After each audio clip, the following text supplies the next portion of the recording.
வருடம் 11 மாத கால அவகாசம் நான் எடுத்துக்கிறேன். ஒரு வருடம் 11 மாத கால அவகாசம் நான் எடுத்துக்கிறேன். நீதி கொடுத்து வாரிசு கொடுத்துறேன்டா அப்பா சத்தியம். சரியா?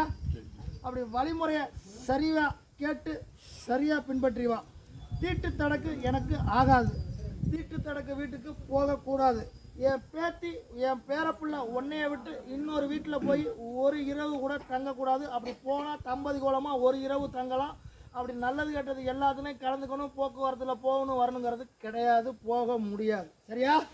வேற என்ன வேணும்?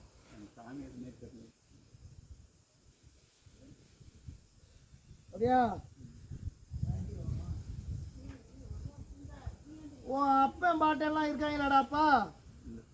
உன் தகப்பன் உன் தகப்பனுக்கு கூட பிறந்தவன் உன் பரம்பரையில் ஒரு உறவும் இல்லையா? நீங்கள் 2 பேர் மட்டும்தான் இருக்கிறீங்களா? உன் சொந்த பந்தம் யாருமே இல்லையா? உன் அப்பன்